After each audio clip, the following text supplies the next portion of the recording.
Então, boa noite a todos. Hoje, dia 7 de novembro de 2024, nós vamos dar início à reunião da retina. E eu vou chamar então a Thais Câmara, que é fellow, e vai apresentar o caso clínico. Pode ir, Thais. Boa noite, sou Thaís Câmara, fellow do primeiro ano de Retina Clínica. Vou apresentar o caso da semana e gostaria de começar agradecendo o Dr. Sérgio Pimentel, que me ajudou inicialmente na elaboração dessa apresentação, a doutora Cleide, que deu todas as orientações nos últimos dias, e a doutora Luísa Martins, minha colega de fellow, que sempre me ajuda na elaboração desses casos e até na escolha do caso. Bom, a nossa paciente de hoje é uma paciente do sexo feminino de 26 anos. Ela referia que já tinha feito uma correção de estrabismo e de ptose na adolescência, se queixava de baixa de visão.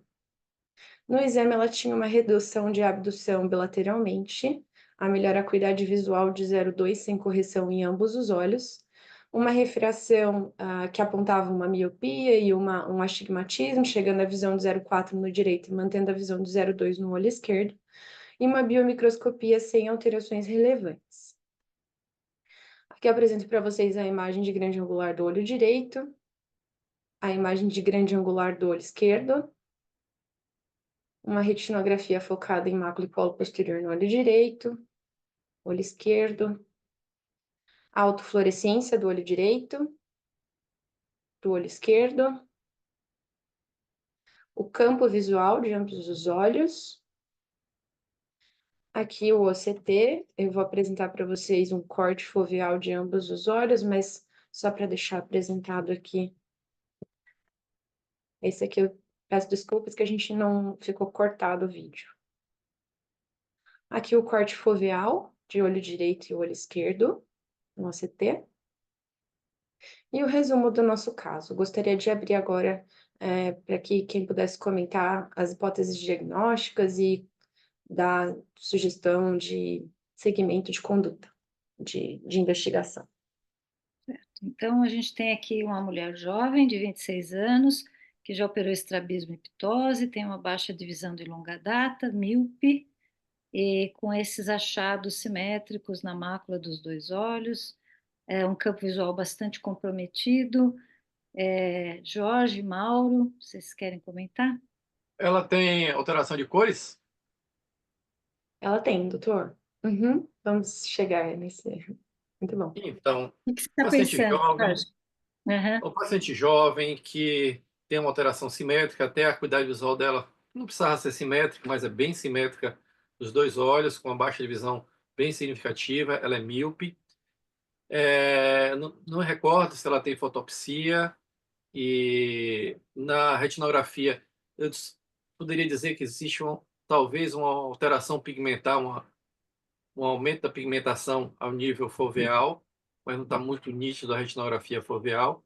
E na autofluorescência, tem um pouquinho de aumento da hipoalto e talvez um halo um pouquinho hiper, mas não é bem significativo. Agora, quando você vai para o OCT, você tem uma falha na fóvea, se eu não estiver errado, das camadas externas da retina, como se você tivesse um espaço faltando os fotorreceptores ao nível foveal.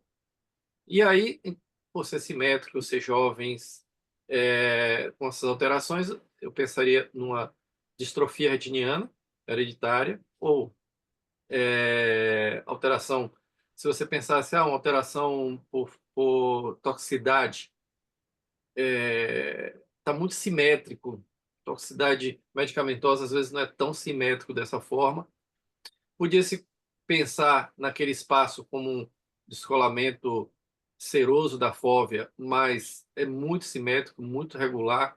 Pensaria mais numa falta de fotorreceptor. Entre as possibilidades de diagnóstico, a primeira que eu penso das doenças distróficas, eu pensaria numa cromatopsia. E fora isso, cheguei a pensar uma serosa central por causa desse espaço aí. Então, basicamente, ficaria nessas duas doenças, cromatopsia e uma cirrose central. Excelente. Thaís, volta um pouquinho para o OCT. Mauro, o que você comenta? Eu quero que você comente esse OCT aí. Então, além do. Tem um nome, né? Quando, quer dizer, tem pelo menos dois nomes, quando aparentemente o que falta são segmentos externos fotoreceptores, tem uns que falam num espaço oticamente vazio, enfim, mas é um achado característico de algumas doenças. Mas esse OCT tem uma coisa a mais que a fóvea plana, né? Assim, a gente não tem a depressão foveal, as camadas todas passam batido e sugerindo uma etiologia não traumática, não tóxica, provavelmente algo congênito e distrófico, tal, concordo com o Jorge. E aí tem uma série de distrofias que podem se iniciar ou cursar com esse achado desse espaço oticamente vazio. Tem algumas, inclusive, com associação com a fóvea plana. A cromatopsia é um bom exemplo, tem a ataxia cerebelar, espinocelular número 7, mas ela obviamente teria outras manifestações. Stargardt pode começar assim, MacTel, de novo, acho que eclipse solar não pensaria por conta ah, da fóvea plana. E outra coisa só que eu pensei, por conta da ptose do estrabismo, é essas tipo Cansaire, que geralmente a pessoa é míope, tem a ptose, tem essa ET, enfim, alguma distrofia desse tipo. Mas eu concordo com o Jorge, iria mais para o lado das distrofias. O Bernardo colocou aqui distrofia de Cone. Distrofia de Cone, sim, também. A não ser pelo fato da fóvea plana, que não é descrita na distrofia de Cone, mas esse aspecto de perda de fotorreceptores com esse espaço oticamente vazio, né, ou refletivo, pode sim aparecer na distrofia de cones.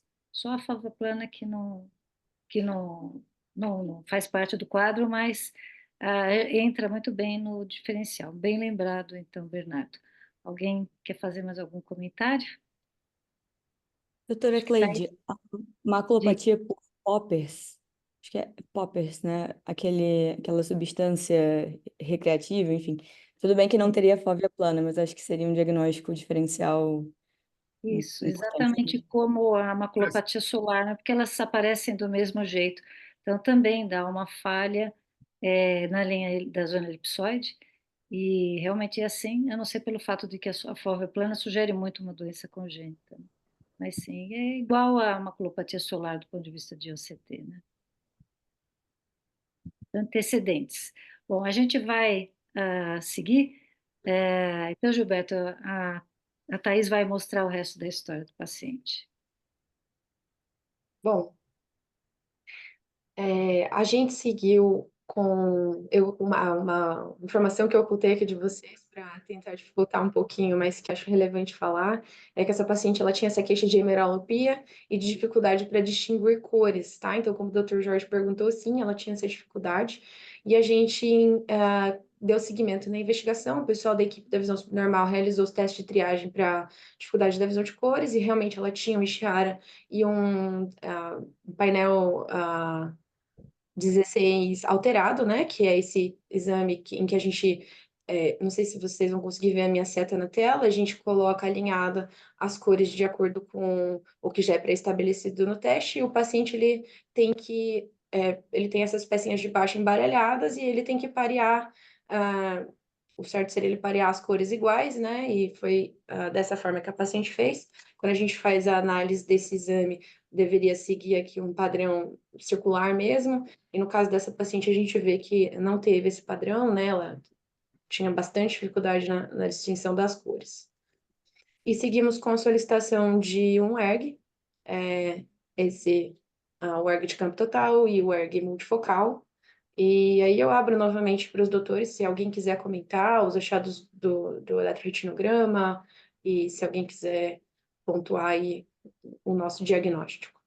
Volta um pouquinho, Thaís, para o ERG de campo total. Você está aí, Thaís? Saiu a sua apresentação. Você está ouvindo a gente? Eu acho que ela caiu. É, acho que sim.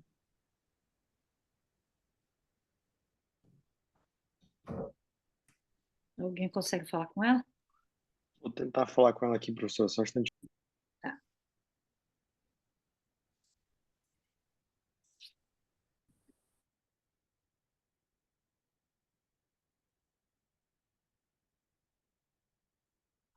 Enquanto isso, eu vou descrevendo para vocês o que tinha no ERG. Bom, o ERG fotópico estava extinto. E o ERG escotópico estava diminuído, bastante diminuído, com uma latência aumentada e uma amplitude diminuída. E no eletroretinograma multifocal, ela apresentava uma redução importante. Professor, ela entrou aqui, com licença. Ah, tá bom.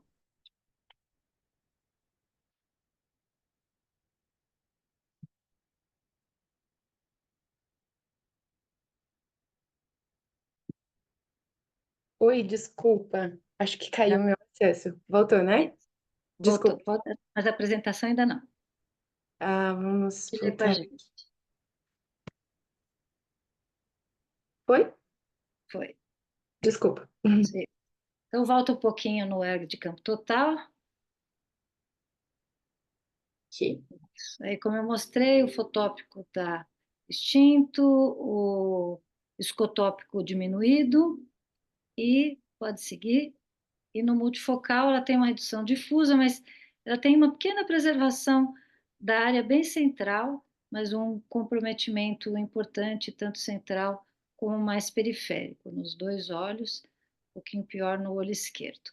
E agora, com esses exames, isso muda a opinião de vocês sobre diagnóstico ou confirma? Jorge? Para mim, confirma. Fotópico diminuindo, escotópico também. Fotópico está ausente. E É, escotópico está diminuído. Eu acho que mais um dado para eu acreditar mais numa distrofia, e dentre as distrofias, como o Mauro decifrou aí belíssimamente, eu ainda fico com a cromatopsia. ainda mais com o teste de visão de cores alterado, né? Acho que não resta muita dúvida. Uma coisa é que a gente conversou com a Kyoko na época que ela fez o ERG, é se o ERG sozinho conseguiria diferenciar uma distrofia de cones e bastonetes de uma cromatopsia, tirando o resultado da história e as outras avaliações. E ela disse que não, que o ERG ele localiza, porque assim, do ponto de vista do ERG, a principal diferencial é a distrofia de cones e bastonetes. E ele diferencia, ela localiza a lesão, mas na diferenciação dessas duas patologias ela não é capaz. Então é preciso do restante da história, porque o distrofia de cones e bastonetes também daria um ERG escotópico reduzido e um fotópico extinto É, ou eventualmente até os dois extintos, né? Então, é só o ERG não. coisa que tá mais um dado aí, se conseguir fazer o teste genético, para a gente ver qual é o gene e quais os possíveis fenótipos que esse gene pode levar. Então, hoje em dia, cada dia mais, graças a Deus, está facilitando o teste genético, e aí você junta todos os dados. Às vezes é difícil você fazer uma diferenciação exclusivamente por características clínicas ou somente por um ERG. Acho que cada dia mais a gente vai usar mais teste genético, e ajuda muito para a gente juntar todas as peças para a gente tentar fechar o diagnóstico. Especialmente hoje que a gente tem ou disponível ou em pesquisa uma série de tratamentos genéticos, né, baseados que vão depender da classificação genética da doença. Os Então, pode testes ser genéticos fundamental. vão depender muito de um diagnóstico preciso em Exato. que gene é que está a mutação, a variante, para ver se realmente a indicação terapêutica tem efetividade, porque são tratamentos muito caros, e você fazer um tratamento sem o teste genético é totalmente contraindicado. Sim. Tem uma coisa da doença, apesar de chamar cromatopsia, muitas vezes os pacientes se queixam é da fotofobia. Isso, fotofobia é muito eu tive Pois uns é, Thaís. Ela tem fotofobia? Não, ela não tem uma queixa acentuada de fotofobia, apesar de ela ter essa queixa que, na verdade, né, a hemeralopia, ela tem essa dificuldade visual na claridade, mas ela não tem a fotofobia. Então, muitas vezes os pacientes, a principal queixa é não conseguir sair de casa É. sem, enfim, óculos escuros e tal. Dessa parte de terapia gênica, é uma doença difícil porque ela muitas vezes não evolui tanto e a gente não sabe muito bem quando deveria tratar. O ideal seria tratar mais cedo, mas aí seria tratar crianças muito jovens. E é uma doença que às vezes a visão não é tão ruim, então não é um. É difícil se colocar, estabelecer uma estratégia sobre como tratar essas crianças. É importantíssima essa observação, porque nas distrofias que são progressivas, enfim, basta que exista o tratamento e que a criança tenha, seja uma criança, ainda não tenha, ainda não esteja no estágio final da doença e acaba tendo indicação de tratamento. Mas aqui, essa doença foi considerada estacionária, totalmente estacionária por muito tempo. Só mais recentemente, com estudos de eletroretinograma e de OCT, é que se observou que ela progride, mas é bem lentamente. Então, aí, embora já tenha alguns estudos de terapia gênica, é bastante discutível, né? Porque a evolução dela é de uma progressão lenta. Mas é excelente esse comentário, Mauro. Isso mesmo. eu acho Pode que ser. um, Oi. um- entre as terapias tem uma da Janssen que já vai para a fase 3 para tratamento de acromatopsia. Talvez essa é a mais promissora, não sei se vai ser falado o Thaís aí na revisão, e que se fase 3 confirmar um resultado bom, é possível que daqui a 3 anos já esteja no mercado. Mas vamos esperar o que a Thaís vai falar aí. Não, doutor, foi ótimo o senhor acrescentar, porque eu não vou especificar as terapias gênicas. Obrigada pela contribuição. Então, pode seguir, Thais. Bom, então a gente fecha o diagnóstico para cromatopsia para essa paciente. A gente vai guiar o caso dela, a gente guiou o caso dela no ambulatório como um caso de acromatopsia. Essa paciente segue com a equipe de visão subnormal, com bons resultados dentro do que temos disponível hoje. E aguardamos, né, o futuro aí da terapia gênica. Bom, então eu vou trazer para vocês uma breve revisão sobre a cromatopsia, uma doença genética rara. Na literatura, a gente vê referência de 1 para cada 30 mil a 50 mil pessoas. É uma doença de herança autossômica recessiva, relacionada principalmente aos genes CNGA3 e CNGB3. Representam quase 70% dos casos. Esses outros genes que eu especifiquei aqui para vocês, eles, junto com os dois primeiros, vão representar praticamente 95% dos casos, o que deixa um gap de 5% de casos de genes ainda desconhecidos, né? Então, mostrando que a gente ainda tem o que evoluir. Como a doutora Cleide mencionou, por muitos anos essa foi considerada uma doença estacionária. Ainda se fala numa doença de caráter estacionário em muitos artigos em que a gente encontra na literatura, mesmo os mais recentes, mas alguns estudos já vêm mostrando para a gente que existe uma evolução nos achados dos exames multimodais. E estudos ainda mais recentes, né, hoje já com a disponibilidade, por exemplo, da microperimetria, que mostra para a gente de uma maneira brilhante ali a função visual, hoje a gente já percebe que esses pacientes, muito lentamente, eles progridem com alguma piora da sensibilidade retiniana, da sensibilidade ao contraste. É lento, é muito lento, mas os artigos mais recentes têm mostrado isso para a gente com essas novas tecnologias. Bom, trata-se de uma doença em que a gente vai ter mutação de proteínas envolvidas na fototransdução dos cones. Os dois principais genes envolvidos na doença, o CNGA3 e o CNGB3, eles vão atuar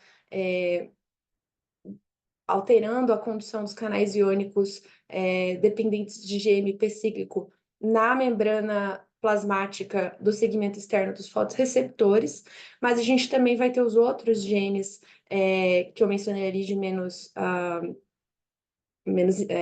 prevalência, que vão atuar em outras porções dos nossos fotorreceptores, né, dos nossos cones. Então, como o Dr. Jorge brilhantemente falou, e a gente vai especificar só um pouquinho a mais no final, é muito importante a gente entender qual o gene que está sendo acometido, porque isso vai mudar depois a nossa guia do tratamento, né, da futura terapia gênica. Tendo em vista essa variabilidade genotípica, a gente vai ter também uma variabilidade fenotípica, e os nossos pacientes vão apresentar um quadro vasto, que pode incluir alterações na visão de cores, hemeralopia, a baixa acuidade visual, ametropias, principalmente na literatura mencionando a hipermetropia, fotofobia e nistagmo, que costumam ser os dois primeiros achados na forma completa, que a gente vai conversar já já, mas nem sempre estão presentes na forma incompleta, e escutomas centrais. A variabilidade do quadro clínico é bem grande. E aí a gente vai classificar essa doença incompleta ou incompleta. Os genes geralmente relacionados à forma completa são, infelizmente, os dois genes mais comuns de apresentação da doença, que é o CNGA3 e o CNGB3, e os restantes vão geralmente estar relacionados à forma incompleta. Na forma completa, a função dos cones está completamente abolida. A acuidade visual é um pouco pior, né? Geralmente menor que 0,1, e a gente tem uma curiosidade do fenômeno de Flynn, que é uma constrição paradoxal da pupila. Então, esse paciente, quando ele muda de um ambiente claro para um ambiente escuro, ao invés desse paciente fazer uma midríase, ele paradoxalmente faz uma miose. Não se entende ainda muito bem a explicação para esse fenômeno. E ele está mais presente nessa forma completa. A forma incompleta vai ter uma função de cones muito reduzida, mas com alguma ainda função de alguns cones. Então, a acuidade visual ela vai ser um pouco menos pior do que na forma completa, variando ali de 0,3 a 0,1. E nesses casos, como seria, por exemplo, o caso da nossa paciente, a gente pode ter uma ausência do nistagmo e da fotofobia, né? Que são achados bem característicos da forma completa e bem precoces da forma completa. No exame de retina, assim como na apresentação do quadro clínico, a gente vai ter uma variabilidade muito grande fenotípica, então a gente vai achar desde o fundo de olho normal até fundo de olho com alteração de pigmento macular, atrofia de EPR, redução de brilho foveal. A gente tem uma vasta gama de artigos na literatura discursando sobre isso. Na verdade, o exame de fundo de olho não vai ser um bom exame para a gente fazer essa triagem, mesmo o diagnóstico do paciente com a cromatopsia, porque é muito amplo, são muito amplos os achados. O que a gente já tem hoje são artigos fazendo uma correlação multimodal. Aí sim, a gente vai ter uma grande vantagem no diagnóstico da cromatopsia. Como o Dr. Jorge também muito bem pontuou, claro que o futuro vão ser os testes genéticos, a gente vai precisar disso, inclusive pensando na questão de tratamento futuramente, mas uma coisa bacana da cromatopsia é que a gente consegue fazer o diagnóstico, mesmo sem esse teste genético ainda, através dessa avaliação multimodal e fechando o diagnóstico com ERG, que a gente vai falar mais para frente. Esse artigo que eu trago para vocês foi um dos artigos, um dos primeiros artigos a tentar classificar de forma multimodal essa doença. Ele vai dividir a cromatopsia em 5 estágios, sendo o primeiro estágio essa classificação baseada nos achados de OCT, correlacionados com os achados da autofluorescência.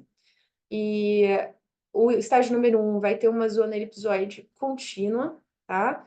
O estágio número 2 vai ter já uma ruptura da zona elipsoide, que a gente vai ver na autofluorescência com um aumento da porção hipoautofluorescente foveal. O estágio número 3 vai ter uma ausência já da zona elipsoide, mas ainda mantendo um EPR íntegro, e na autofluorescência, geralmente nesse estágio, a gente já vai ter uma hiperautofluorescência, tá? Mostrando ali que o EPR está tentando trabalhar para compensar aquele dano muito acentuado nos fotorreceptores, mas infelizmente o que a gente observa daí é a sequência para o estágio 4, de forma muito lenta, mas a sequência para o estágio 4, com uma ausência de zona elipsoide, já uma disrupção DPR, que evolui para um estágio 5 de atrofia retiniana extensa, né? E da retina externa e atrofia DPR. E aí, na autofluorescência, a gente vai ter esse aumento da região hipoautofluorescente, e muitas vezes vai ter esse halo hiperautofluorescente, como o Dr. Jorge também citou ali na discussão do nosso caso, que poderia ter, e realmente é discreto, mas no nosso caso a gente tinha esse discreto halo hiperfluorescente na autofluorescência. Nesse mesmo artigo, ele vai fazer a comparação, então, de todos os estágios com fundo de olho, com near infrared e com autofluorescência, e vai mostrar para a gente que a gente consegue fazer um bom estagiamento, inclusive guiar o diagnóstico através dessa avaliação multimodal. Eu trouxe para vocês mais esse artigo, ele é antigo, ele é de 2010, foi de uma época em que ainda se falava sobre a cromatopsia sendo uma doença estacionária, e esse artigo traz para a gente uma conclusão de que não é uma doença estacionária, é uma doença progressiva, ela tem uma progressão muito lenta, mas é uma doença progressiva. Nessa época, o estudo foi feito só baseado em achados de exame multimodal de fundo de olho mesmo, mas hoje a gente já tem estudos como esse, comparando o resultado da avaliação estrutural com o resultado da avaliação funcional, como eu falei para vocês na microperimetria, mostrando essa progressão muito lenta. Então, nesse artigo, ele apresenta para a gente 40 pacientes portadores de acromatopsia, e ele mostra que os pacientes, de acordo com a evolução da idade, eles costumam apresentar doenças em estágios mais avançados, e parece ser, né, um estágio progressivo, porque as crianças geralmente apresentam exames estruturais muito menos comprometidos. Esse artigo também vai falar para a gente sobre um achado importante, que foi importante para a gente no diagnóstico diferencial da nossa paciente, né, que é o achado da hipoplasia foveal. Então, como a doutora Cleide mencionou para a gente, o doutor Mauro, a gente, quando pensa em doenças com hipoplasia foveal, a gente consegue guiar mais para esse lado das doenças congênitas, né, doenças genéticas, ali, distrofias, e a hipoplasia foveal fala, assim, um achado de 50% até 70%, 80% nos pacientes com acromatopsia. Então, mais uma vez, a avaliação multimodal, né, a avaliação de todas as características ali dos exames vão guiar a gente para o diagnóstico mesmo sem o teste genético. E aí, para a gente fechar, considerado o padrão ouro para o diagnóstico, a gente tem o eletroretinograma, em que a gente vai ter, como foi o caso da nossa paciente, um padrão no ERG de campo total, nos achados do ERG multifocal fotópico extinto, e o escotópico vai estar ou normal ou levemente reduzido, tá? Então, a nossa paciente tinha esses achados, corroborando com o nosso diagnóstico. Esse exame sozinho não conseguiria fechar o diagnóstico, como a doutora Cleide pontuou aqui para a gente, né? A doutora Kyoko já discutiu esse caso, já explicou isso para a gente, mas aí fazendo a avaliação multimodal a gente consegue guiar esse diagnóstico. O tratamento hoje em dia ainda inclui apenas, infelizmente, o aconselhamento genético e os auxílios para a visão subnormal, mas a gente tem bons auxílios possíveis na visão subnormal. Essa nossa paciente é muito interessante porque ela continuou ali com a equipe e ela teve uma boa aceitação de um filtro, de um óculos com lente filtrante vermelha, tá? Na literatura a gente já encontra bastante artigo referindo o quanto esses pacientes com acromatopsia parecem ter uma boa aceitação dessa lente filtrante e a nossa paciente realmente gostou muito. Eu acho que a doutora Bia não conseguiu entrar, né, para a nossa discussão. Não, ela não conseguiu. Mas eu cheguei a discutir esse caso essa semana com ela, e aí ela estava explicando, né, que a gente costuma ter nesses pacientes uma boa aceitação das lentes filtrantes nos dois extremos dos espectros de luz, né, tanto as lentes filtrantes azuis quanto as vermelhas. Por quê? Porque aí a gente está excluindo um grande espectro de luz visível. Esses pacientes, eles têm problema com a luz, né? O Dr. Mauro pontuou muito bem, geralmente o achado de fotofobia é muito importante, esses pacientes têm muita dificuldade de sair na claridade, né, de sair na luz do dia. Então, esses filtros que bloqueiam a maior parte do espectro de luz costumam ter uma aceitação muito bacana por esses pacientes, foi o caso da paciente do nosso ambulatório. E aí, falando de futuro, né, de um futuro que possivelmente pode estar perto, a gente possivelmente vai ter a terapia gênica, que ainda não temos nenhuma aprovada em seres humanos, mas já temos muitos testes em fase 1 e 2, como o Dr. Jorge acabou de estar, testes indo para a fase 3. Só que vale daí ressaltar o que o Dr. Jorge também comentou com a gente agora há pouco, para isso a gente vai precisar saber qual gene envolvido, porque essa terapia ela vai ser diretamente relacionada com o gene envolvido. Hoje a gente já tem bastante teste sendo elaborado, né, sendo conduzido para suplementação gênica que a gente fala, né? Então a gente vai adicionar o gene doente através de uma injeção que a gente tem já, inclusive, registro de injeção intravítrea, não só subretiniana, né?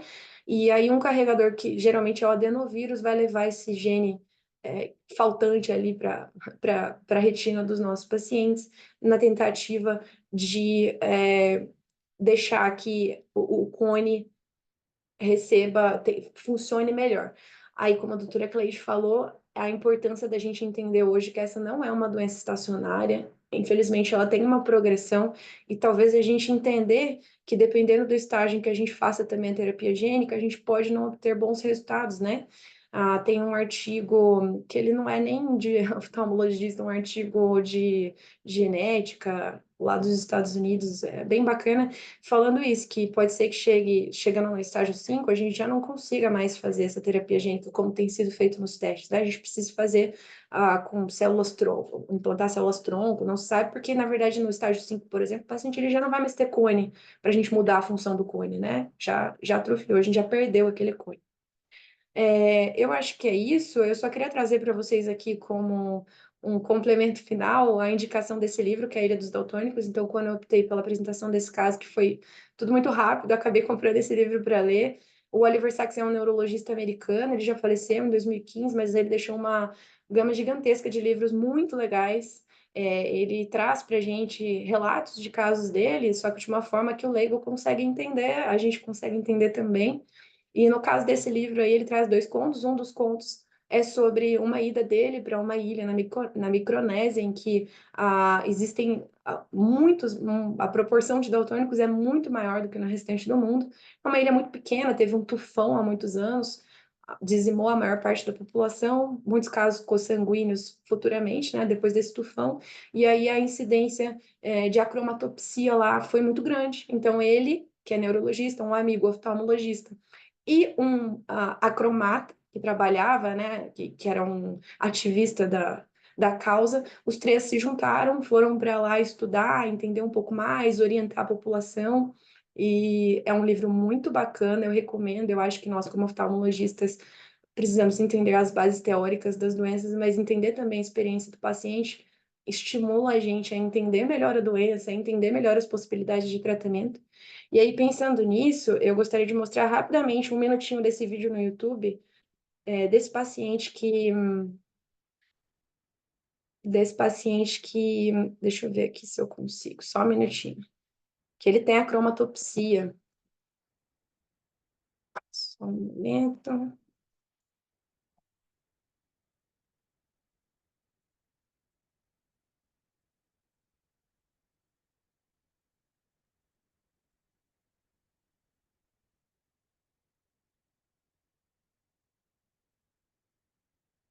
Vocês estão vendo a minha tela?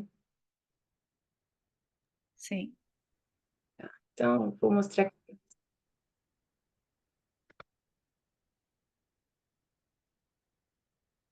Acho que podia mostrar só um pedacinho, né?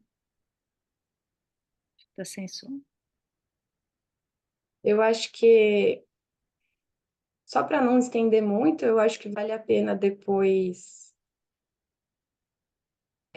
Acho que vale a pena depois essa revisão de vocês. É muito interessante entender como esses pacientes eles têm essas dificuldades, né, para socializar, para estar engajados no dia a dia. Mas era isso. Agradeço a colaboração dos doutores e a oportunidade de estar aqui conversando com vocês hoje.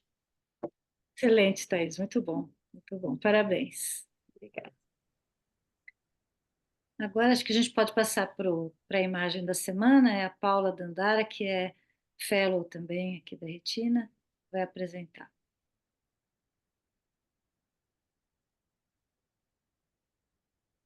Oi, boa noite. Estão me ouvindo?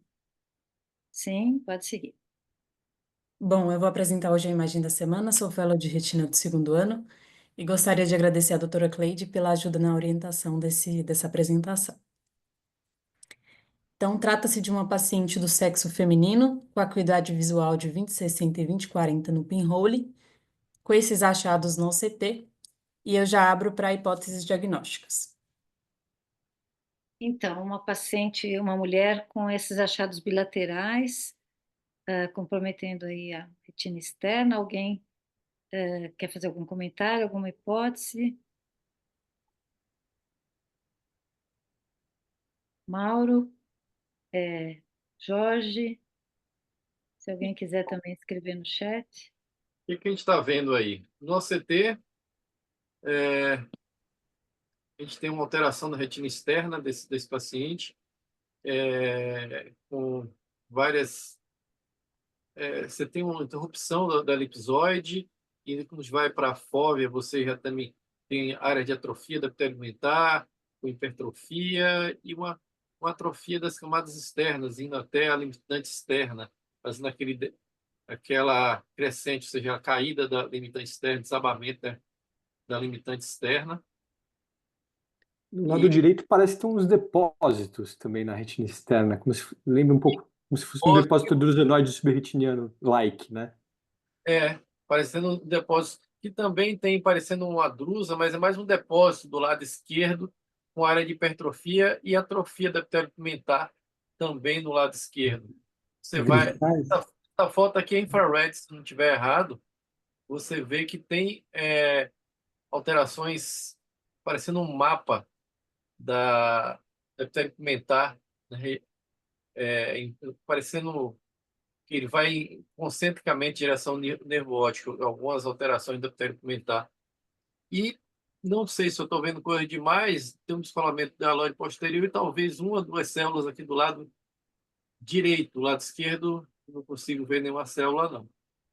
O paciente tem alguma doença de base, não? É o próximo capítulo. Antes da doença de base, o que vocês... Onde que vocês localizam a doença? A vitamina A está tudo bem? É uma primeira hipótese, a deficiência de vitamina A. Vitamina A do paciente. Sim, doutor, tudo bem. Tá tudo bem. Mauro, E a córnea desse paciente é boa? Também. Córnea boa. Parece acúmulo de cristais, que tem uma série de doenças. Quer dizer, olhando, eu concordo com o Jorge e com o André, assim, olhando à direita, parece um drusenóide e tal, mas pelo infrared e pela foto à esquerda, pode ser acúmulo de cristais, e aí tem uma série de distrofias, cristalina de Biet, Alport, tem uma série de doenças que podem cursar com acúmulo de cristais. Realmente chama a atenção essa distribuição meio geográfica e tal, mas eu checaria se não tem alguma alteração renal, como foi sugerido, ou alguma outra alteração sistêmica. Ela era normal. Ela era Luiz, normal até apresentar baixa divisão. Não é uma coisa congênita. tá? Onde que vocês localizam, então, essa doença? As camadas mais externas da retina e epitélio pigmentar. Isso. Uhum. Tem uma... Alguém, deixa eu ver o que o pessoal comentou no chat. Podia ser sífilis, podia ser um quadro cicatricial, envolve a retina externa. O estranho é o que já apontaram aqui, que ela tem um desenho geométrico, né, no nervo infrared. Serpiginosa está poupando muito a região peripapilar, só se fosse um quadro bem inicial na mácula, e alteração renal não tem. Acho que então vamos para a próxima imagem do paciente. A campimetria manual de Goldman. E a angiofluorescinografia, nessa linha superior às fases iniciais e na linha inferior às fases mais tardias. A pressão arterial dessa paciente é boa? Quê? Pressão arterial, Ela é hipertensa, doutor. tá. Não, porque quando mostrou essas imagens superiores, né, parece que tem um defeito do enchimento da coroide, né? Lembra um pouco uma coridopatia hipertensiva, assim, né? Mas Por que você falou do enchimento da coroide, André? a gente vê que tem uns defeitos vasculares, parece que é no nível da coroide, mas não sei se é por conta de alguma atrofia do epitélio pigmentado que dá esse efeito, né? Mas Mas tem hipertensão aguda, pode dar, quando afeta a coroide, você tem essas alterações triangulares em cunha, que eu não lembro. exato. Respeito às áreas de watershed, né? Isso, como é que chama? Jorge, você ia falar? Essas Triângulo informações. de essas isquemias localizadas em formato de triângulo Vai do de lóbulo. Elschnig. Então, A esse chama Maurício. A Maurício. Tinha um que era Elschnig, tem dois Estrias, nomes. estrias de Uma é Elschnig e a outra não lembro. manchas de Elschnig, né? Uhum, Que pode ser observado, né? Claro. certo. Alguém no chat perguntou sobre gravidez. Ela está grávida, Paula? Não, ela não está grávida. Aliás, pode acrescentar um dado. Quantos anos ela tem? Ela tem 49 anos. Assim, se for algo nesse sentido de uma crise hipertensiva, né, a gestação seria uma possibilidade, né, o feocromocitoma também é uma outra possibilidade. Certo.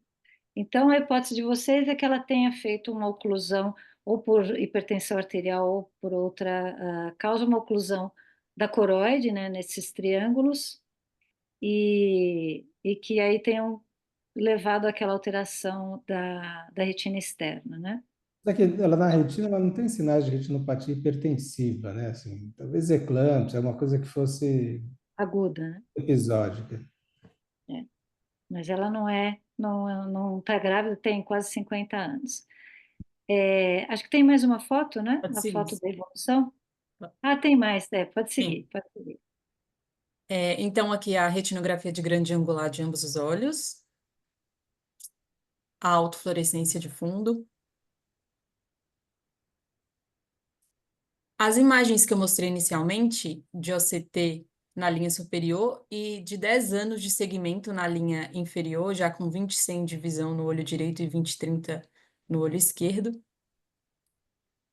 E antes da gente pensar num quadro sistêmico, vocês já acertaram o quadro oftalmológico, né? Ela tem esses triângulos de Amalric. Mas vou complementar um pouquinho a anamnese para ver se vocês chegam no diagnóstico etiológico. Bom, então a mulher de 49 anos, ela era hipertensa, ela deu entrada no serviço de emergência com febre, taquicardia e hipotensão. Os exames mostravam uma insuficiência hepática e renal, alto nível de troponina e dedímero, um RNI alargado, plaquetopenia e fibrinogênio reduzido. E aí eu abro para hipóteses novamente. Isso aqui para a hipótese da causa sistêmica dela para essa isquemia tão intensa da coroide, né? Vocês imaginam alguma coisa com esses exames clínicos todos, esses exames laboratoriais? Ela tem dedímero alto, plaqueta baixa, índice de coagulação aumentado, aliás, e fibrinogênio um pouco baixo. Parece que ela está fazendo uma CIVD, né? Certíssimo, isso mesmo. Então, assim, o próximo passo, a Paula vai dizer por que ela teve essa CVD, mas exatamente, ela teve um quadro difuso de oclusão da coroide por uma CVD aguda, né? E aí pode seguir, Paula. Então, essa paciente teve uma tentativa de suicídio, ela usou várias medicações, mas principalmente a oxicodona, que é um opioide.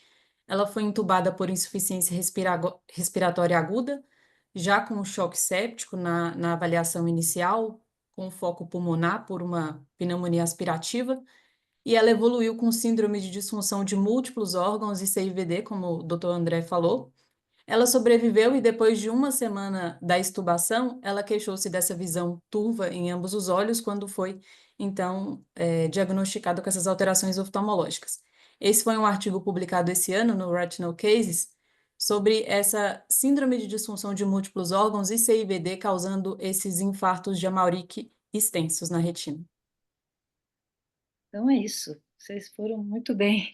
E agora, então, a Paula preparou uma revisão super bonita sobre isquemia de coroide. Alguém quer comentar alguma coisa? Pode seguir, Paulo. Quadro grave, né? Pode falar, André, pode falar. Não, quadro grave, né? Com uma sequela Extremamente visual grave. grande, né? É uma CIVD que a gente não está acostumado a nem pensar numa situação como essa, né? É isso. Bom, antes de começar com a revisão propriamente dita, só falando um pouquinho da CIVD, num processo de hemostasia normal, se tem a formação de um coágulo sanguíneo, onde teve uma lesão vascular, e depois esse coágulo ele precisa ser resolvido para que haja o reparo do tecido. Na CIVD, tanto a coagulação quanto a fibrinólise, né, a dissolução desse coágulo, estão anormalmente ativados. Então, por alguma circunstância patológica, então tem várias causas aqui que geram a CIVD, o sangue vai ser exposto a algum procoagulante, que em geral ele é protegido como fator tecidual. Isso vai estimular a formação de múltiplos trombos, e por isso esse paciente ele tem um risco de eventos tromboembólicos, mas também por essa formação contínua de trombos, os fatores de coagulação vão sendo consumidos. Por isso que tempo de protombina, TTPA, eles se alargam, acontece plaquetopenia e o fibrinogênio abaixa também. Além disso, a fibrinólise está hiperativada e vai formar os produtos de degradação de fibrina, que têm efeito anticoagulante e antiplaquetário. Por isso, de forma paradoxal, esse paciente também tem tendência à hemorragia. Não tem tratamento específico, geralmente o tratamento é da doença de base e tratamento suporte. Então, a paciente teve uma CIV provavelmente pela sepse, e a disfunção endotelial vascular, essa trombose, levou a uma hipoperfusão e uma disfunção de múltiplos órgãos, incluindo a coroide. Só um Bom, hoje minutinho, só citar que naquele quadro estava incluída a eclâmpsia e HELP, como foi citado aqui por algumas pessoas aqui no chat. Quer dizer, o caminho estava no caminho certo mesmo. hoje a revisão é sobre vascularização e isquemia da coroide. Então, a coroide, ela histologicamente é formada essencialmente por vasos, né, em camadas, e tem o estroma, que compõe 20% do seu volume. A função principal é fornecer nutrientes para a retina externa e para o EPR. Ela tem 5 camadas, como a gente bem sabe, a supracoroide, que é essa zona de transição com a esclera, a camada de Halley, que tem vasos mais calibrosos, a camada de Sattler, vasos intermediários, a córeo capilar, que são capilares fenestrados, e a membrana de Bruch. A carótida interna vai emite um ramo que surgindo dando origem à artéria oftálmica, e a artéria oftálmica vai dar origem à artéria central da retina, que penetra no nervo óptico e vai emergir aqui na cabeça do disco, né, que a gente vê no fundo de olho, mas ela também dá origem às artérias ciliares posteriores. Então, vão ser emitidas uma artéria ciliar posterior medial e uma lateral. A ordem é que ela surge da artéria oftálmica é variável, né? Pode ser que elas surjam antes da artéria central da retina. E essas artérias ciliares posteriores, elas penetram aqui por fora, na região da esclera, e vão dar origem a alguns ramos. As artérias ciliares posteriores curtas e as longas. As curtas podem ser de 10 a 20 em número e são de 2 tipos. As paraóticas, elas surgem aqui próximas ao nervo óptico, então elas vão irrigar a cabeça do nervo e a coroide peripapilar, e elas formam um círculo de Allersin, né, que é a anastomose entre elas. E as ciliares curtas distais, que penetram aqui na esclera a alguma distância do nervo, de cada lado deles, são em maior número, e as distais que penetram no lado temporal irrigam a região macular. As ciliares posteriores longas também são duas, e elas muitas vezes são confundidas com esses ramos diretos aqui da artéria oftálmica. Elas penetram do lado medial e lateral do globo, nos meridianos de 3 e 9 horas, indo em direção ao segmento anterior. Então, elas vão nutrir a coroide anterior, parcialmente a íris e o corpo ciliar, e emitir ramo aqui também para a região temporal próxima à mácula. As cilio-retinianas, elas são derivadas dessas artérias ciliares posteriores curtas. Então, quando a gente tem uma cilio-retiniana, naquela região onde se tem a cilio-retiniana, toda a espessura da retina é nutrida pela coroide. Então, geralmente, a coroide só nutre o terço externo. Mas na presença da cilio-retiniana, que geralmente, quando presente, nutre a região macular, toda a coroide nutre essa retina. Então, nos casos de uma oclusão de artéria central, a visão central do paciente pode ser poupada. A córeo capilar, ela é organizada em uma série de lóbulos. No seu centro tem uma arteríola nutridora e na periferia ela vai ser drenada aqui por vênulas. Esses lóbulos, eles se organizam como um mosaico. O formato varia, tende a ser mais poligonal no polo posterior e mais alongados na periferia. E são mais espessos e mais compactos no polo posterior, que tem uma demanda metabólica mais alta. Aqui, uma angiofluorescenografia em macaco, mostrando esse enchimento da córeo capilar com esse formato poligonal. A drenagem, né? A partir da córeo capilar, o sangue vai ser drenado a partir de uma rede de vênulas para as ampolas das vorticosas, que a gente consegue ver aqui na endocianina e também no fundo de olho, apontado aqui por essas setas amarelas. As vênulas, elas se organizam e vão dar origem a uma veia vorticosa. Pode variar em número de 4 a 8, mas em geral uma por quadrante. E essas veias vão sair ali pela esclera, vão drenar para as veias oftálmicas superior e inferior e, por fim, para o seio cavernoso. Um dado muito interessante também da vascularização da coroide é que ela não segue o mesmo padrão de ramificação dos vasos da retina. Então, aqui, os vasos da retina, eles estão destacados em vermelho, e é bem diferente, né, o padrão que esses vasos da coroide seguem. Os vasos retinianos, eles seguem o padrão fractal, que é resultado de relações matemáticas. Então, o diâmetro do vaso tem relação com o seu comprimento, o diâmetro dos ramos filhos tem relação com o diâmetro do ramo pai. Isso garante um transporte mais eficiente e maximiza a área de superfície e minimiza a resistência ao fluxo. A gente pode ver isso na natureza. A estrutura da ramificação de árvores comuns segue esse padrão fractal. Mas outras árvores, como essa baobá, não segue esse padrão de geometria fractal. Por quê? Em geral, ela vive em ambientes hostis, ela é mais exposta a secas, então ela tem esse tronco mais calibroso para armazenar água. A gente pode fazer essa analogia com a coroide, porque esse padrão de ramificação tem a ver com a função. Uma das funções da coroide é a termorregulação, porque ela precisa dissipar o calor gerado pela alta atividade metabólica da retina e pela exposição direta à luz. E isso é feito mais facilmente com essa disposição vascular. E, além disso, o olho está encapsulado numa estrutura relativamente rígida, né, que é a esclera. E ele recebe o fluxo em forma de rajadas, por causa da sístole. Então, essa estrutura permite que ele funcione como coxim e permite um ajuste mais flexível e mais rápido do volume sanguíneo ocular.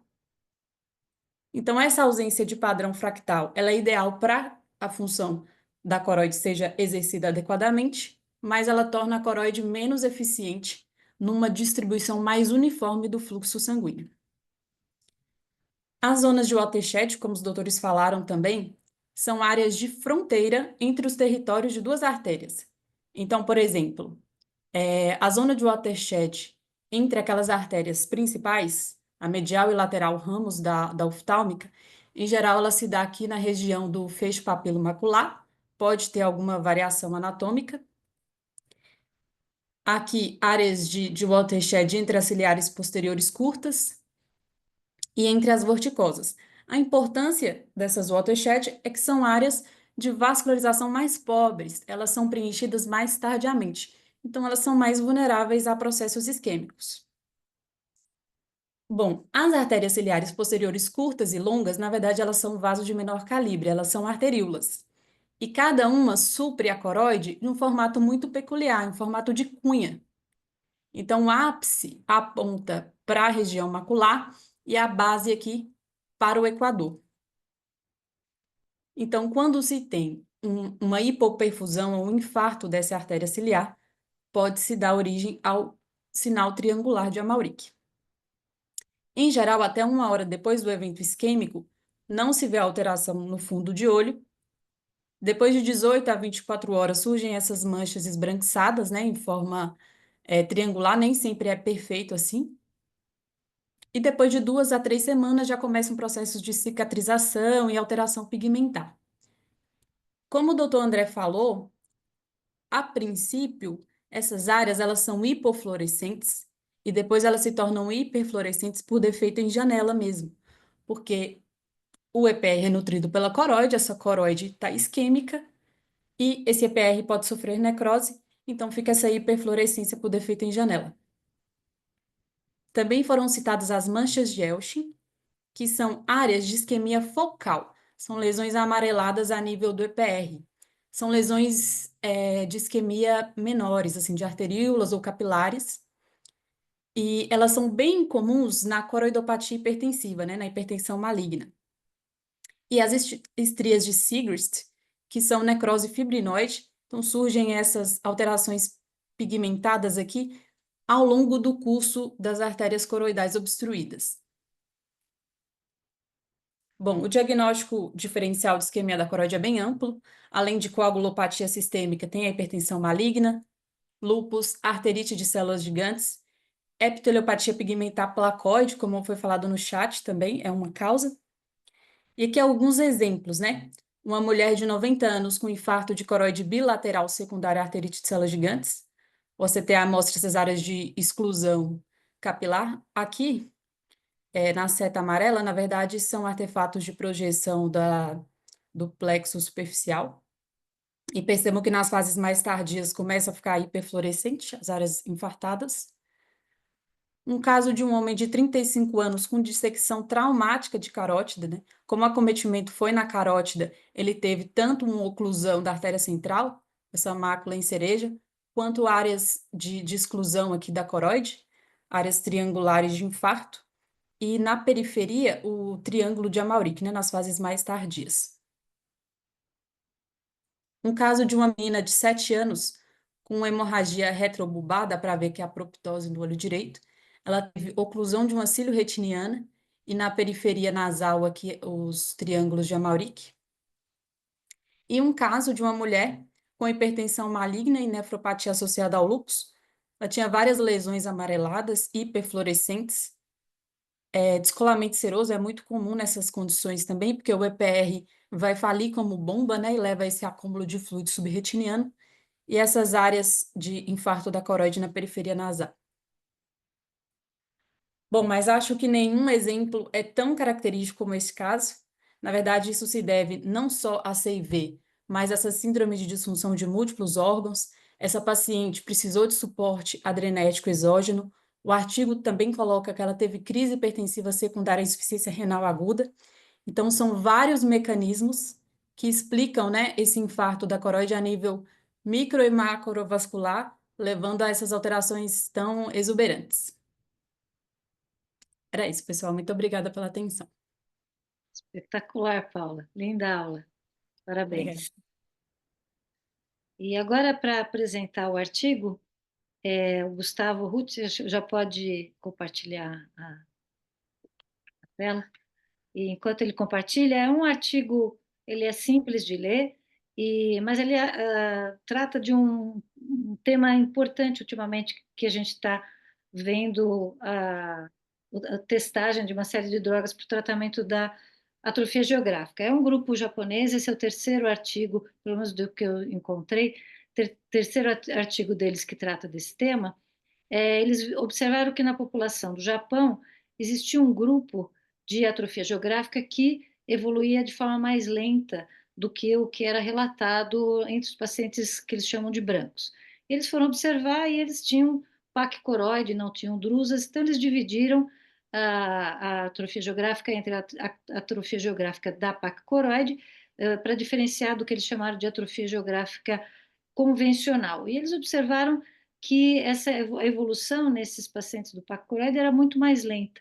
E eles chegam a aventar a hipótese até de que a atrofia geográfica desses pacientes pode até não ser causada pela inflamação crônica da ativação da via do complemento.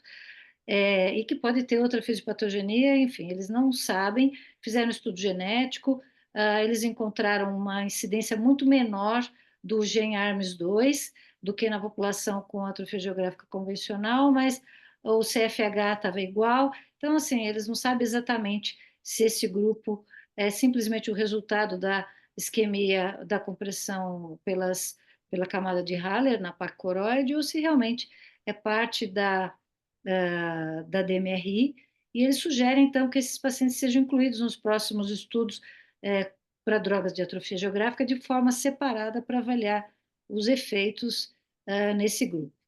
Então, eles mapearam isso inicialmente no Japão, mas provavelmente vai ser válido para todos os pacientes que tenham essa plaque coroide com atrofia geográfica. Então, é sobre isso. Gustavo, acho que pode ir em frente. Estão me ouvindo bem? Tranquilo? Sim, pode ir em Beleza, frente. perfeito. Então, eu sou Gustavo, residente do segundo ano aqui de serviço, vou apresentar o artigo da semana e eu gostaria de deixar meus agradecimentos aí à doutora Cleide Machado pela seleção do artigo e auxílio na elaboração da apresentação. Essa daqui é o artigo e foi publicado na revista Ophthalmology, na divisão de retina, e em tradução livre ele é as características clínicas e progressão da atrofia geográfica em uma população japonesa. Ele começa introduzindo, falando sobre a DMRI em específico, como uma causa de perda visual irreversível, principalmente em países desenvolvidos, na população mais idosa, e que essa perda visual ela é principalmente associada às formas mais avançadas, então a atrofia geográfica e a DMRI neovascular. E ele compara que em estudos prévios tem uma grande diferença de prevalência, incidência da atrofia geográfica nos pacientes brancos dos Estados Unidos, que vai de 0,9% a 1,78%, dependendo do grupo etário, contra os asiáticos, que eles encontravam de cerca de 0,29% acima de 70 anos. E ele fala que nos Estados Unidos a prevalência de atrofia geográfica é parecida da DMRI neovascular, enquanto isso nos asiáticos é muito mais raro a atrofia geográfica do que a forma neovascular da doença. O estudo ele foi um estudo retrospectivo multicêntrico que englobou pacientes de 6 hospitais universitários, todos eles no Japão, e foram procurados dados de janeiro de 2009 até dezembro de 2021. E como critério de inclusão, eles tiveram pacientes todos eram japoneses, maiores ou igual a 50 anos de idade, com atrofia geográfica associada a MRI em pelo menos um dos olhos.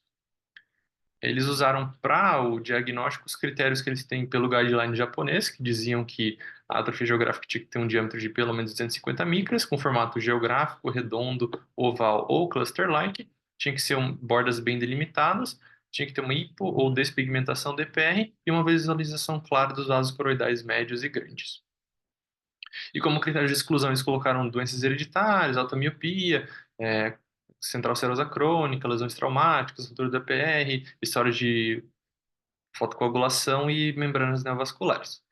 E os pacientes que não tinham autofluorescência registrada ou com imagem de baixa qualidade, eles foram excluídos também. E se um paciente tivesse ambos os olhos elegíveis, só o direito foi incluído no estudo. Então, eles eles fizeram primeiro só uma análise demográfica com todos os pacientes e aqueles que tinham seguimento com autofluorescência por mais de 6 meses, que eles colocaram no grupo follow-up para avaliação de progressão da doença. E se um paciente tivesse uma membrana neovascular nesse segmento, o período após essa membrana era excluído para aqueles a baixa visual, alteração estrutural não fosse aquela associada à membrana, e sim realmente a atrofia geográfica. E todos os pacientes tinham um exame completo na época da inserção de tudo, com a melhor acuidade visual corrigida, microscopia, autofluorescência, retinografia, OCT ou Spectral Domain ou Swap Source, e a aferição do comprimento axial. As drusas foram classificadas baseadas na retinografia com confirmação pelo OCT, e elas foram divididas naquela classificação por tamanho, médias, grandes, confluentes, depidrusenoide e depidrusenoide grande. Eles classificaram também os pacientes com pseudodrusas reticulares por alterações tanto do aspecto na retinografia quanto do OCT, e daí eles fizeram aquela divisão que a doutora Cleide comentou já entre atrofia geográfica convencional e aquela relacionada à paquicoroide. A análise das imagens foi feita em cada um dos 6 institutos e eles fizeram um cálculo da taxa de progressão de 2 formas. De forma bruta, com a diferença da área dividida pelo período de segmento, e a outra que eles fizeram uma estratégia de transformação de raiz quadrada, que é para tentar minimizar um pouco a diferença do baseline, porque pacientes que têm uma área maior de atrofia geográfica no baseline têm a tendência de ter um aumento mais rápido. Aqui é só uma fotinho de um software que eles usaram para fazer o cálculo da área e o segmento aqui no estudo. E análise estatística, eu não vou entrar muito em detalhes aqui, mas eles mencionam aqui quais foram os testes e tudo que foi utilizado para fazer as análises, regressão linear simples e múltipla. Eles usaram um nível de significância com P menor que 0,05. Aqui a tabela demográfica, o número total de pacientes eram 173, com uma idade média de 76,8 anos. Maior parte eram homens, 63%, e as demais características nada de muito relevante. Aqui eles mostram quais que foram os parâmetros que foi vista a alteração do início do segmento ao final. E daí foi encontrado que houve piora da melhor acuidade visual corrigida, da espessura macular central, da espessura da coroide subfoveal e, enfim, da área de atrofia geográfica. Aqui uma imagenzinha de como que de um paciente, como que ele estava no início do quadro, como ele estava no final. A gente vê que a área de atrofia ao OCT é bem maior do que é visível claramente na retinografia. E como resultados aqui eles elencaram quais que foram os principais fatores relacionados a uma maior taxa de progressão, de aumento da área de atrofia geográfica. E daí aqui eles elencaram que a convencional tinha um desfecho pior do que aquela relacionada à paquicoroide. O padrão multifocal tinha um pior do que o unifocal. E os pacientes que tinham pseudodrusas reticulares também tinham um desfecho pior. E aqueles que tinham uma doença bilateral, então, ou atrofia geográfica no outro olho, ou algum outro tipo de DMRI avançada no outro olho, também tinha uma progressão maior. Como discussão, então, ele abre que na população asiática, japonesa em específico, que foi alvo desse estudo, se encontra uma predominância de homens, que é diferente daquilo que era relatado nos Estados Unidos, que é a prevalência parecida entre os sexos, e que tem lesões pequenas, é uma população com tendência a ter uma coroide mais espessa, uma progressão mais lenta também do que é relatada na literatura norte-americana. Os principais fatores ali que foram relacionados à progressão era a área de atrofia no baseline e a presença de pseudodrusas reticulares.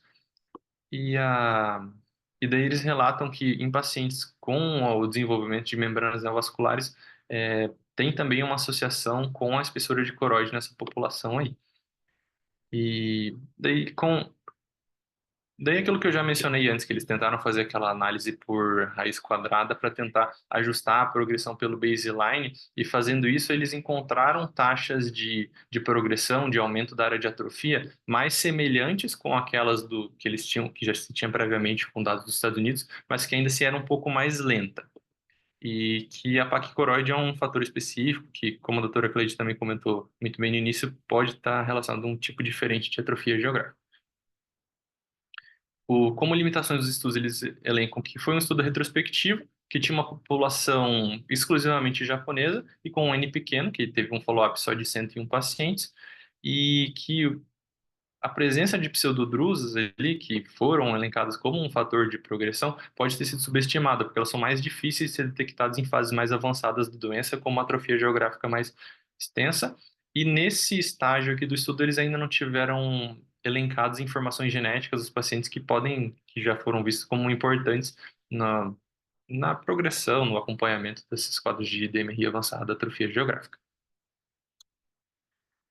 Bom, eu acho que era isso que eu tinha para falar por hoje. Obrigado pela atenção. Fico aberto aqui para qualquer pergunta e discussão. Excelente, Gustavo. Muito bom o resumo. Se alguém quiser comentar alguma coisa, se não, eu vou chamar agora o André Creus para coordenar o caso cirúrgico e quem vai apresentar é a Fernanda Dourado, que é também fellow aqui da Retina. André, sua conta. Tudo bem. Então, a Fernanda vai apresentar o caso cirúrgico da semana. Pode iniciar, Fernanda. Boa noite. Boa noite a todos. Sou Fernanda, sou fellow da retina cirúrgica aqui do hospital. Queria agradecer inicialmente ao Dr. Bernardo Kestelman, que fez a cirurgia junto comigo, ao Dr. André e ao Dr. Sérgio pelo auxílio na elaboração e na condução do caso. O nosso caso se trata de um paciente que deu entrada no pronto-socorro do sexo masculino de 47 anos. Ele se queixava de uma baixa de visão súbita no olho direito de início a 3 dias. Ele não tinha nenhum antecedente oftalmológico, nenhum tipo de doença ou tinha sido submetido a qualquer procedimento oftalmológico previamente. De comorbidade sistêmica, o paciente era hipertenso e era renal crônico em terapia dialítica. A visão desse olho era movimento de mãos em face, e no olho contralateral ele não tinha qualquer alteração, com uma visão de 1, sem correção. Ao aspecto fundoscópico, na descrição inicial, não foram evidenciadas roturas, apenas essas lesões hemorrágicas, como coágulos, na região do polo posterior e em região superior. Continuo, doutor André. Pode continuar. Durante... Desculpa. Pode continuar. Continuar. Durante a vitrectomia, logo no início a gente conseguiu evidenciar a rotura, então eu quis sinalizar aqui nessa fase inicial para auxiliar Bom, você já está indo para a conduta, né? Então, antes desculpa. de você mostrar aqui como que você prosseguiu, Jorge, Lívia, Fábio Marinho, Bernardo Kesselman, depois pode comentar também, que participou da cirurgia. Como que vocês abordariam esse caso? Inicialmente, bom, a Fernanda colocou aqui que dava para identificar uma rotura aqui nessa região no intraoperatório, mas no pré-operatório não era possível identificar essa rotura, né, Fernanda? Isso. Então, sem ter uma rotura identificável, como que vocês abordariam esse caso? Então, você tem aí um descolamento de retina total, pigmatogênico, apesar de inicialmente você não achar a ruptura, mas em algum lugar tem ruptura. E às vezes você não acha mesmo, você é porcentagem, às vezes você tem micro-rupturas e você procura e não acha. São casos que geralmente é bom colocar uma faixa e fazer laser 360 graus. Nesse caso aí, você tem também que indica que você tem um descolamento reumatogênico, você tem as linhas de hidratação, que facilitam você identificar. Você tem hemorragias sobre a retina, que eu pensaria essa hemorragia pode ter vindo de um vaso que rasgou e isso fez esse vaso a causar essa hemorragia. Quando você mostrou realmente aquele posicionamento ali do rasgão, a gente conseguiu identificar alguma coisa. Porque no primeiro momento, com a imagem, eu não consegui ver que ali tinha um rasgão. Mas provavelmente essa hemorragia veio de algum vaso que rasgou e tem aquele coágulozinho ali depois de alguns dias no vértice do buraco, do rasgão. Realmente, a hemorragia é uma pista para uma provável rotura aí nessa região, né? Avulsiona o vaso, né? Sangra junto com a rotura, né? Ou na borda dela. Mas, no caso aqui, você faria uma vitrectomia pura ou associaria uma faixa não tendo a informação de uma rotura visível? Se você não tem uma rotura visível, eu já pensaria numa faixa, certo? Porque pode ser que eu não ache essa ruptura e uma faixa você diminui a contração vítrea periférica e você tiver alguma roturazinha pequena, microscópica, você também bloquearia com essa faixa e você teria um bom resultado cirúrgico nesse caso.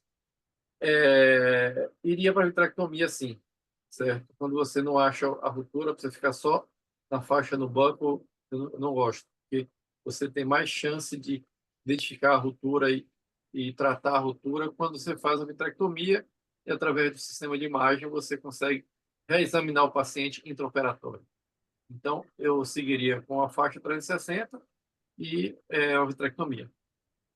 Certo. Bom, eu também acho que a faixa no contexto pré-operatório que não tinha rotura visível seria muito bem-vinda, né? Às vezes é desagradável no intraoperatório você ver que tem uma, duas roturas ali na periferia inferior e você ter dificuldade de tamponamento no pós-operatório, né?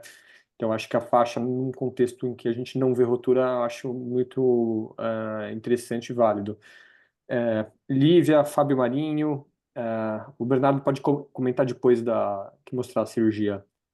Lívia e o Fábio Marinho querem comentar alguma coisa? Eu também entenderia a vitrectomia associada à faixa, né? Ela tem opacidade de meios, tem hemorragia vítrea, então acho que a vitrectomia aqui, ela fica, acho que é uma opinião, é um consenso, né? E realmente, na ausência de rotura visível, a gente tenderia a passar a faixa, e até mesmo na presença dessa rotura posterior, uma rotura tão posterior como essa, já indica que existe uma relação aí da interface vitreoretiniana muito ruim, e nada impede que possa ter na periferia também outras roturas, uma fragilidade de retina, então eu acho a faixa válida, até mesmo sabendo dessa rotura tão posterior. Perfeito. Bom, então, agora sim, Fernanda, pode prosseguir então com como você conduziu o caso. Perfeito, obrigada pelos comentários. Então, eu tinha sinalizado aqui onde está realmente a localização da ruptura, mas a gente não tinha essa informação no pré-operatório. Sinalizei também essas duas áreas de hemorragias pré-retinianas que o paciente apresentava. Aqui seria só realmente, mas já foi respondido qual seria a conduta inicial. Bom, nós optamos pela vitrectomia primária. O vídeo, a gente está com um problema nesse sistema de gravação, a imagem está um pouco tremida, queria pedir desculpa inicialmente por isso. Mas assim que nós começamos o COR, logo no início já foi possível perceber que o paciente tinha hemorragia vítrea e a ruptura posterior ficou bem evidente, uma ruptura grande, bem adjacente à arcada temporal superior. E logo no início, só pela vitrectomia do COR, a gente já conseguiu ter uma absorção importante desse fluido subretiniano e o bolsão superior já foi reduzindo. Nós testamos o DVP e o paciente já tinha o DVP, e tentamos manipular essa região desse coágulo. Mas a gente percebeu que ele era extremamente aderido à retina, então tentamos com algumas manobras, com posições diferentes, e ele realmente não soltava da retina. E por conta disso, achamos melhor deixar para evitar a formação de qualquer ruptura iatrogênica ou qualquer outra complicação associada a essa manobra. Cauterizamos as bordas da ruptura, a gente não precisou usar o perfluor, porque a aspiração, por conta dessa ruptura muito grande, foi suficiente para baixar o bolsão e aplanar a retina. Cauterizamos e comemos as bordas para elas ficarem planas e evitarem que elas enrolem, isso acabe ocorrendo uma complicação, né, um redescolamento no pós-operatório. Fizemos a troca com a soft tip pela própria ruptura, sem maiores dificuldades. A posição foi muito pertinente para a gente conseguir fazer a troca sem qualquer outra alteração.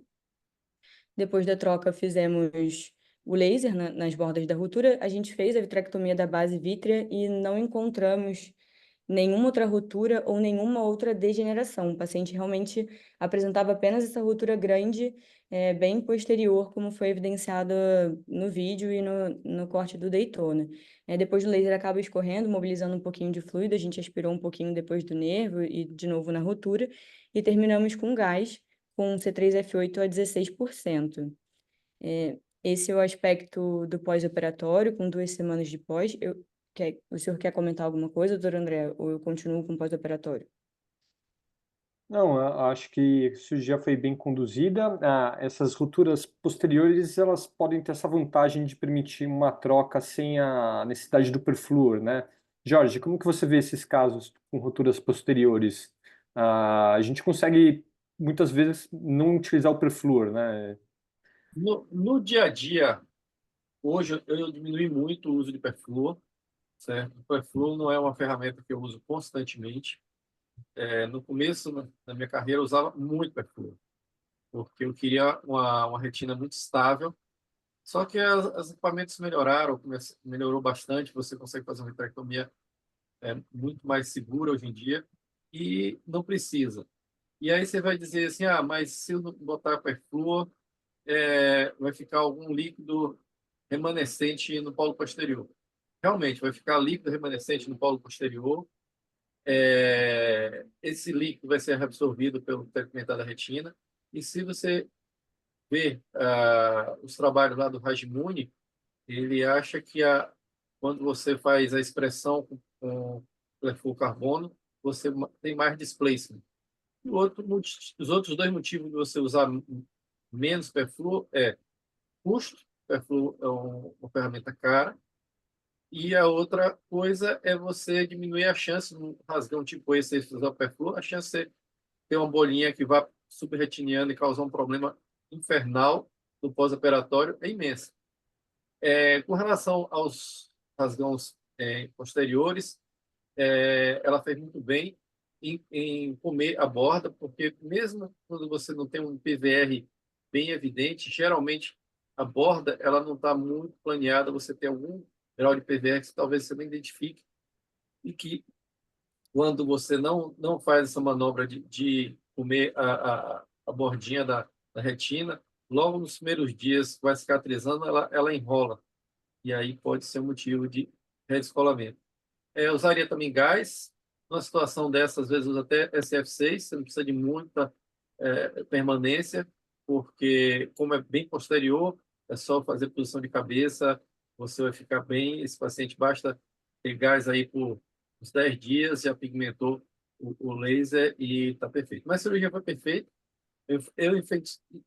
Ela não botou faixa, eu daria um pouquinho mais de ênfase em comer a base vítrea, porque, como o Lívia mencionou, o paciente tem uma relação vitreoretiniana patológica. Esses pacientes, eles têm uma adesão vitreoretiniana grande e o vitro, às vezes, contrai bastante e faz outros rasgões na periferia, e você vai ter um redescolamento. Então, eu pensaria muito em limpar bem a base vítreo. Mas o resto Muito bem, tá ótimo. ótimo. E no final, de alguma forma, deu sorte que não tinha nenhuma lesão inferior, né? Então, não fez falta tanto, pelo menos até aqui, a questão da faixa, né? E a cirurgia foi muito bem conduzida, né? A faixa, quando não tem rasgão, eu estou tentando lembrar o nome do colega que fez um trabalho comparando os pacientes com buckle e sem buckle. E ele acha que a pós-operatória, o risco de redescolamento é igual, e tudo depende de quanto você dá ênfase em limpar a base vítrea. Ele diz que o cirurgião que coloca já uma faixa, ele já, psicologicamente, ele tira menos vítreo da base vítrea, porque, teoricamente, você já tem um suporte, você não tem muito que trabalhar a base vítrea. Mas, estatisticamente, se você fizer uma boa limpeza da base vítrea, e você não tiver rasgão nenhum, só por questões de relaxamento do vítreo, e, teoricamente, você não estaria com a mesma incidência de retina colada com ou sem banco quando você limpa bem a base vítrea. Perfeito. Ótimo, Jorge. Ótimos comentários. Bernardo, você quer comentar alguma coisa sobre alguma etapa do intraoperatório, alguma dificuldade? Oi, professor. Boa noite. Boa noite. Na verdade, eu queria dar ênfase nesse ponto que vocês falaram da rotura posterior, que ela ajuda muito na hora de fazer a drenagem, né? E essa rotura era quase na arcada, então facilita muito, por mais que seja no início pareça ruim para quem está começando, né, uma rotura posterior, mas que na hora da cirurgia ajuda de certa forma, tanto na manipulação das bordas, que a gente vê que é muito mais fácil manipular a borda de uma rotura posterior do que uma rotura muito periférica, quanto para fazer a troca. E aí, acho que o vídeo ficou bem explicativo e a gente acabou deixando aquela hemorragia ali do lado da rotura só para não ter que ampliar muito ela e ficar uma rotura grande, muito grande ali. Uhum. Certo, se não, ótimo. E, bom, Fernanda, mostra então como é que foi a evolução aí do caso, então. Bom, então, com 2 semanas de pós-operatório, o paciente já apresentava uma melhora visual. ele estava com 0,1 sem correção nesse olho. Com um mês de pós-operatório, esse era o aspecto do OCT com corte foveal da região macular, um pouco de disrupção da retina externa, mas o aspecto da retina em si muito bom, muito satisfatório no pós-operatório, e a visão nesse momento de 0,4 já com uma reabsorção parcial do gás. É importante só lembrar que, infelizmente, lá no hospital a gente só tem o C3F8, por isso que a gente acaba optando por C3F8 nesses casos também, a gente não tem o SF6 disponível. Bom, o paciente vinha muito bem, mas com 2 meses de pós-operatório, a gente percebe que a região macular continua com um aspecto bem semelhante. O laser pigmentou muito bem nas bordas da rotura, uma rotura bastante extensa, que a hemorragia absorveu. Mas na região inferior, ele apresentava essa região que parece o início de um PVR pré-retiniano. Então, inferior à arcada temporal inferior. Eu fiz um corte aqui dessa região que mostra que tem apenas o tecido crescendo, mas a retina continua colada e sem nenhum ponto de tração mais importante. O corte de baixo é apenas um corte desses do vídeo, dos slabs. Então, ele continua com a visão de 0,4, a mácula continua aplicada, ele não tem queixa de visão, não tem queixa de redução de acuidade visual, e eu gostaria de saber se algum de vocês indicaria algum tipo de intervenção nesse momento e como realizar o segmento desse paciente. Bom, eu posso que dar minha participação aí no pós-operatório. A Fernanda me mostrou esse paciente nesse momento e a ideia aqui é que, como não há um descolamento, o PVR ele está isolado, não tem uma conexão anteroposterior, enfim, a conduta seria a princípio expectante, né? A gente tem essa abertura retiniana grande, né? Que talvez seja um fator de risco importante para a formação de PVR, né? Pela área de exposição do EPR. Como é que você vê, Jorge, esses casos com uma abertura retiniana grande na área da rotura, o risco de formação de PVR? E como você abordaria nesse momento?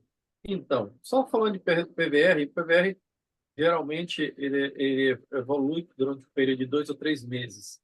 Então, provavelmente é a formação do PVR.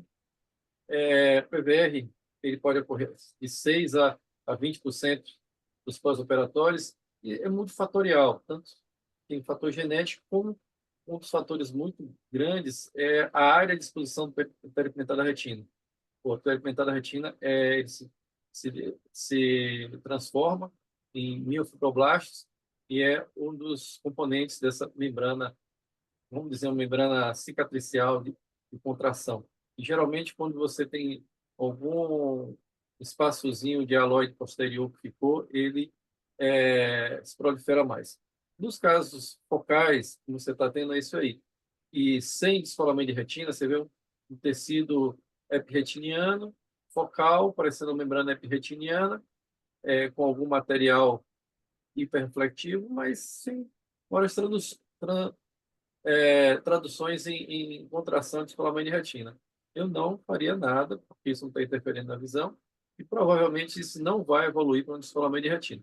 Acompanharia mais tempo, o PVR ainda vai se processar pelos próximos 30 a 60 dias, e se depois de mais 2 meses nada tivesse ocorrido, é um acompanhamento normal de um paciente que foi para uma cirurgia de descolamento de retina, com bom resultado, certo? A questão visual de 0,4 é simplesmente porque qualquer descolamento de retina, nem sempre você tem perda de fotorreceptor e nem sempre você consegue uma visão 20/20, mas geralmente a visão final do paciente após 6 meses, ou seja, ainda vai evoluir para alguma melhora visual aí, talvez mais uma linhazinha de visão ele pode ganhar nos próximos 3 meses.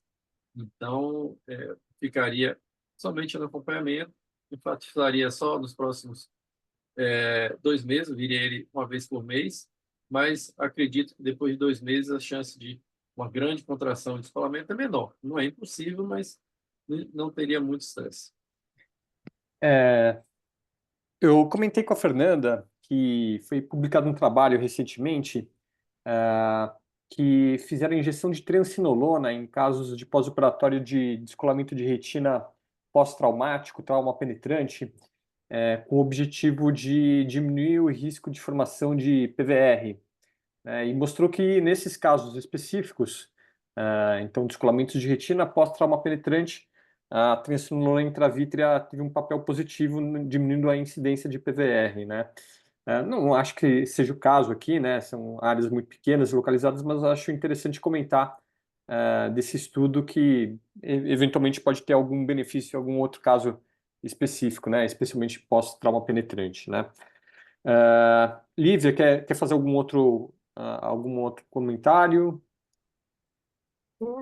A internet estava instável, não sei se eu acabei perdendo o comentário do Jorge, então desculpa se eu for repetitiva, mas eu tenderia a acompanhar clinicamente esse paciente, e tem o ciclo do PVR, né, que é de 1 a 3 meses, então esse paciente já está operatório, e eu seguiria mais uma vez por mês ou quinzenalmente e acompanharia. Eu acho que pode estabilizar sem ter nenhum comprometimento no sentido de ter algum redescolamento. Só acompanharia mesmo. Muito bem. Bernardo, quer fazer mais algum comentário? Acho que já foi tudo já, professor. Excelente. E muito bem, Fernanda. Acho que terminou aqui sua apresentação, né? Parabéns pela condução cirúrgica e de acompanhamento de pós-operatório, né? Você, o Bernardo, né? E agradecer o Jorge, a Lívia, o Bernardo pelos comentários. Doutora Cleide? Obrigada. Ok. Obrigada a você, André, pela condução. Obrigada aos residentes e fellows, a Thais, a Paula, o Gustavo, a Fernanda, que apresentaram, e a todo mundo que discutiu, o Jorge, o André, o Mauro, a Lívia e o Bernardo, e a todos que vão assistir, também agradecer aqui. Aí, boa noite a todos, e na semana que vem a gente volta. Boa Tchau, noite. tchau. Ah. Boa noite. Boa noite. Boa noite. Boa noite.